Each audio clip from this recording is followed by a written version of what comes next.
Welcome back to the Coaching Coordinator Podcast. Before we jump into today's episode, I want to take a minute to share something important. If you've known us as just a podcast, that's changed. Coach and Coordinator is now the Coach and Coordinator Network, a year-round coaching education platform built to help you learn, apply, and grow, not just listen and move on. This week, we're opening ticket sales for our new Smart Clinics. Smart Clinics aren't just events, they're structured teaching experiences, live sessions supported by replays, curated follow-up content, and tools that help you actually apply what you're learning to your program. Another big update for 2026, every episode we release will now include a video version available on Spotify so you can watch the conversation, see the details, and engage with the content in a new way. And maybe, most importantly, we've introduced AI companions for each series and select episodes. These aren't generic chat tools. They're built off the conversations you hear so you can go back to an episode, clarify ideas, explore concepts deeper, and most importantly, apply what you've learned to your own coaching context. That's what this chapter is about, turning insight into action. Now, let's get into today's episode.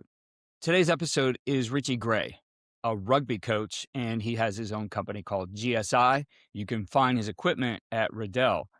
Richie's going to talk about a lot of things. We did work together at USA Football, a lot of work on the tackling side of things, obviously back with a hawk tackle when that became popular. We took that to another level with Richie's 5 fights. He's developed a lot of equipment that just helps you teach your players better tackling and technique. And we're going to talk about his role in developing the Tush push, something that he did with the Philadelphia Eagles, helping them develop that technique that has been virtually unstoppable here the last few years. And we'll talk about some other ideas with rugby we might apply to football. So enjoy this one with Richie Gray. One thing at the AFCA is you run into people that you haven't seen for a while, and somebody who's been a friend of mine. We worked together on things when I was at USA Football is Richie Gray, and Richie is he comes to us from the rugby world, and he's done some amazing things in football. I think the insight he shared has really changed the game, helped us definitely solve some of our issues with tackling. You know, when I started at USA Football, concussions were the big issue, and I think we solved a lot of that through technique, not just through your work. I think coaches in general put in the effort to do it, but you certainly have been a leader in that, and some other things that we're going to talk about today. So, Richie, it is absolutely great to see you here and be standing up here with you at the AFCA. Listen, sometimes, you know, you just bump into people you've not seen for a while, and we go back a long, long way, and it was just great to see you, and obviously to do this now, you know, no problem at all. I would always be delighted to speak, and, you know, you've done a great job over the years. You've got a phenomenal following. You know, coaches want to speak to you because you know football, and, you know, you ask good questions and you just want to make the game better, and that's why we're all in it, you know. Yeah. For me, it's about contact and collision, whether it be rugby, whether it be football. They're the two games that obviously you're heavily involved in. You just want to make the players better, you know, and the coaches better, but first and foremost, you're here to make players better and just to stay in the game, you know, that's the key. I just love the game, and, you know, this has been fantastic at the AFCA over the last 2 or 3 days, and I'm obviously with Riddell, so Riddell have all my equipment across the US now. You know, most youngsters and pro players and college players that are tackling or are being taught or drilling tackling are usually using something to do with Richie Gray's equipment or methodology. That's right. I mean, both of those things have been phenomenal. When we first met, I think you were with the Miami Dolphins. I think you were working with one team. 2016, Miami. And not a lot of people knew about you, what you were doing. Andy Ryland, a big part of bringing you here, you know, a rugby guy himself, bringing you here to the U.S., working with us at USA Football, became the 5 fights tackling system, which is a great way to frame it out. And then the gear and the equipment that you put together, I think, helped teach tackling in a way that is more realistic, that there's some of these things out there. Some of them are gone now. You had some equipment that was like inflatables and stuff, but I never used that it doesn't stuff. really give you the realistic of hitting something that's heavier, and that's how you've built your equipment. No, I agree, and I think, you know, simplicity done brilliantly creates greatness is one of the greatest sayings that I was ever told by an old coach, and that goes for methodology. You know, make it simple. If I can't explain it to a player within a sentence, you know, then you're struggling, you're making it too difficult. And it's the same with equipment. You know, tackling equipment should be simple, but it must be able to make a player more accurate, you know. So it's got to be weighted properly. It's got to have, for example, grip points on it. It's got to make sure that the player, it's never easy for them, you know. And sometimes you see equipment, you know, in a number of sports, it's too light. You know, it's not going to bring around technical accuracy at all. So that's one thing. Methodology is another. You know, I think now I've also rewritten all the tackle methodology for World Rugby, USA Football, National Federation of High Schools.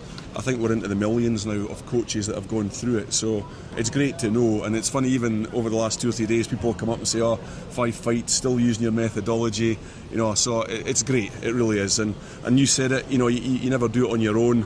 I've been surrounded by some great people over the years. I've been in the US. You mentioned Andy Ryland there. You know, Vinny D'Agostino, Terry Summerfield, Rob Curran.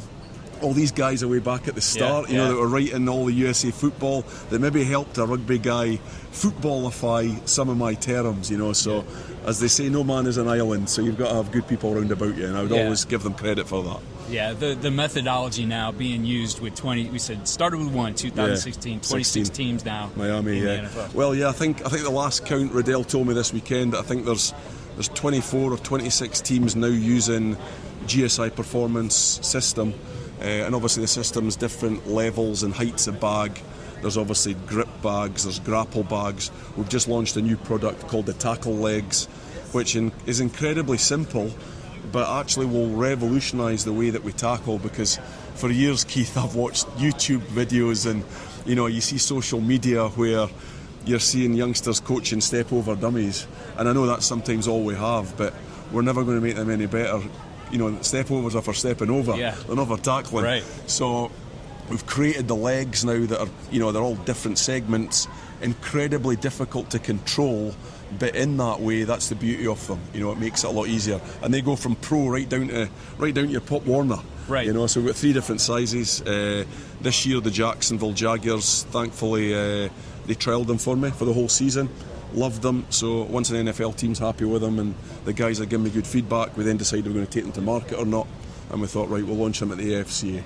I know for a long time, you know, Vince was doing this with pool noodles, pool right? Noodles, a lot of guys were doing because we wanted to keep with the roll tackle, keep off players' legs, not exactly. have that. But he knew where the pool noodles had a lot of shortcomings. They're so light. Yeah, they were. Certainly provided the target, but didn't have it. And that's what, I mean, the tackle legs do for it. Tackle legs are a lot heavier, and they've got ligaments attached to them. So you've got like a knee ligament and a hip ligament.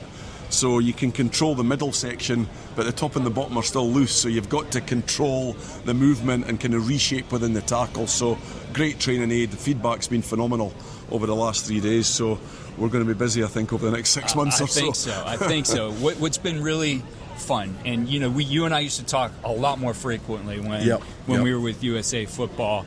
Pandemic changed everything with that, but I know for a long time I'm watching, you know, I still call it quarterback sneak, but the Tush push, and I'm thinking they got a hold of a rugby guy, and my thought, like, now I wonder if that was Richie.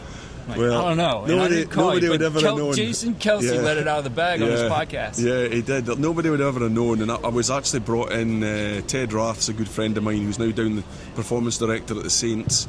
Tyler Scudder, who's involved with the defence at the Eagles, brought me in pretty much to talk about tackling. And then, obviously, Jeff Stoutland and the O-line crew were in the building at the same time. And they said, listen, we'll let you have a look at this play. You know, how would you defend it? What would you do? And you know, we spent a good day on that, and there was a lot of things discussed, which was great. And you know, sometimes you have to sign an NDA, or on this occasion, it's like more an integrity thing. You just keep it to yourself. Right. So nobody would ever known about it. And then about 6 months later, Jason mentioned it on his podcast, and it sort of kind of kicked off from there. So it was great to be involved in, and it's been one of the major talking points of the game over the last 2 or 3 years. And the Eagles do it very, very well. And funnily enough, this weekend, when you look at all the teams playing in the playoffs, the Bills did it, the Eagles did it, I think the Jags tried it. The Jags, I think, actually scored off it. Trevor Lawrence went on the right side. So, you know, there's so many variations to it. And love it or hate it, you know, it's as simple as that. Some people say, no, it's not football. people say it's a rugby play. It's not a rugby play, and I always say that as a rugby coach, and I think with my name attached to it, everybody automatically thought it was a rugby play. But it's not a rugby play, because in rugby you can pre-bind, in football you can't. So there's a lot of angles, force, set up. The count is important, but the players are important, who's within it. And I think that's where the Eagles have had a jump start on the personnel they've had. You look at Mailata, Kelsey to start with, now that's changed. Jordan, Jalen Hurts is still one of the strongest QBs in the league, and you've got a world-class coach in Jeff Stoutland, so they train it more than everybody else.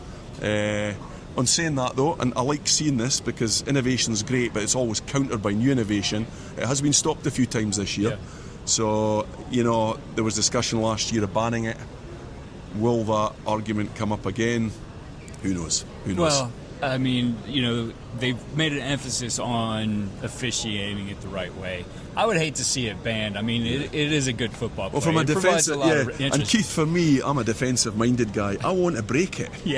So literally, I want to be the defensive coach, coordinator, whatever, who finds a way to, have a high percentage of stopping this play. It's a challenge, isn't it? If you ban a play, then the play's won, hasn't it? Nice. It's funny, people say to me at the moment, well, you can't really lose because you were involved in the creation of it. I mean, it does get banned, then you've pretty much created a play that's had to be banned. So, I hope it stays. I really do. You ban a play because it's a dangerous play. So the flying wedge in football at one time was probably not a great idea. People were getting, and at the time, without the helmet technology or helmets at all, there's no stats skulls. as well, Keith. There's no real any major stats to show that it's a dangerous play. No, it's not. Because it's actually a surge. Right. It's not an explosion, it's a surge. And a surge really, it's maybe explosive at the start, but as I said to you off air, action will always beat reaction. So the O-line have always got a split second over the D-line. And if you look at the Commanders game last year, where there were so many jumps and guys try to dive over the top and round the side, and the count can sometimes really affect the defence as well. So there's a number of different ways to it. And then so many times we have seen a play run off the QB sneak now, because everybody's so focused on what's coming down the middle that they forget to look what's on the outside. So I think it's just tactically a great play, but some will argue, some love it, some hate it. So, well, I mean, the defensive guy's got to call you now to how do you break it? Yeah, well, I've been asked a few times, but I've always kind of kept your integrity because I never want to, don't want to upset the Eagles. But I suppose if a team was to take you on full time, then maybe you would come up with an idea of how to break it up. But. Yeah. Now, one thing that's come up as I've talked situational football with guys over the years, that this is another one I thought, well, I would call Richie Gray, and it's just one of those things on my list we never got to talking to you about. But the last play of the game, when you're out of range of the quarterback's arm of throwing a Hail Mary, and you see everybody will throw the ball short, and now we start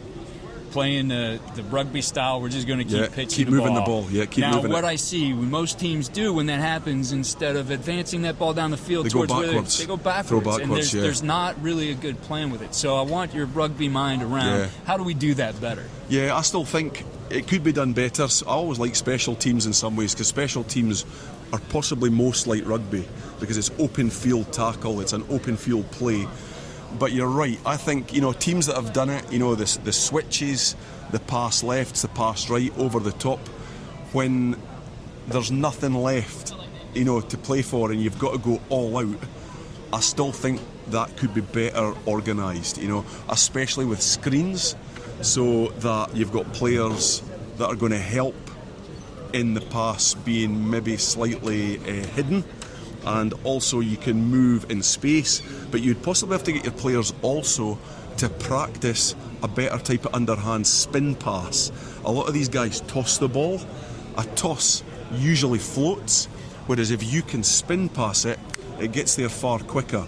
I never ever see that. No. So spin passes in that context of play would get the ball to the receiver far quicker. Yes. So I think that's one thing that if I was ever involved, you would change the type of pass that you would use in that situation only. As we know, takeaways are huge in this game, and that's why the ball's so well protected. But this is the last chance saloon. So, if you're going to do it, let's do it right. Yeah, and I would agree. It's a good point. It's not organized. Like, no, we kind of we get into this. We're going to make a pitch and pitch. And usually it's organized. Usually it's organized, Keith, for one switch. Exactly. Then after that, all hell lets loose. And what do the big guys do? And then you find those guys getting the ball. Like, no, don't pitch it to him. I mean, for one, what I would do, and NFL has different rules, but the numbers matter in the NFL and matter in high school. I would say those linebackers need to get on the field because I see everybody's rushing 2, maybe 3 guys, and the ball, usually what they do, they're not throwing it far down the field because they know they're doing this. Yep, I agree. Let's get all athletes on the field. Yep. Not that big guys aren't, but basketball, they're not well suited. It's basketball. Turning into that, turning into rugby. But the advantage over rugby is, like you said, we can block. Yeah, exactly. In rugby, if I want to tackle somebody, I can come straight to you and hit you. Whereas in football, somebody's going to wipe me out before I get to you. Yeah. So there's that difference. And it's funny, people always say to me, rugby could teach football so much. To be honest with you, rugby's rugby, football's football. I've always said it. Yes, you have. And they're 2 totally different sports. And you have to understand that. One of them's a 5-second explosion. The other one's a grind over a minute and a half, So they're totally different sports. And in some ways, bringing a ball carrier to ground, there's a lot of similarities. But even on getting there's a difference, And sometimes people forget that. They automatically think, rugby could come in and do this and do that. Yeah, there's a number of things that you could swap over, but football's football. And the higher you go, the more clinical it is. These guys are incredible athletes, and speed and movement, and incredible. Exactly. So I put the idea out there, and we have it out there now. So when I see like the NFL, some NFL team with a rugby guy, I'll have your T-shirt on. That's Richie. I'll have the coaching coordinator T-shirt on. There you go. With a I'll trademark. Send you one. No, good man. Yeah, Richie, always great to catch up with you. I'll be sure we don't wait so long to do this again. Just pleasure. Incredible insight to the game from a different perspective, and that's what I've always loved to do. You know what? We're always, we're all in it just to try and make the game better. And I've always said that when you're retired and you're sitting on the porch on the rocking chair, I've always said I'd like to get an imaginary number up in the sky of players that you've saved from serious injury, players that have saved from going into hospital and getting surgeries. And if the number 1,021, 1.5 million comes up, then you've done your job. And I always judge myself as a coach, and I'm still coaching professionally in the top 14 in France, that I want to meet my players in 20 years' time and they can still kick a ball about with their son or their daughter. That's how I judge my coaching. And I'm coaching one of the most violent parts in the game. But if you coach accuracy and you can do it within fatigue, and you can find a better way of making the players more accurate without going bone on bone all the time, then you've done a good job, So I keep chasing that 1% every day. Well, Richie, it was awesome catching up with Pleasure. you. Thank you for spending the time. We'll do to it again soon. Keith. Yeah, top man. Good on you. Thank you. Cheers. As you wrap up this episode, I want to challenge you with this. Don't just take notes. Don't just nod along. Apply it. This conversation, like every episode inside the Coaching Coordinator Network, doesn't end when the episode ends. If this topic sparked ideas, questions, or challenges in your own program, head into the AI companion connected to this episode. Use it to revisit concepts, get clarity, and map what you heard today to your specific player, staff, and situation. And if you're ready for deeper learning, our Smart Clinics are opening this week, designed to give you structure, progression, and support beyond a single talk or presentation. Coaching Coordinator is no longer just something you listen to, it's something you use. Thanks for being part of the network, and we'll see you in the next episode.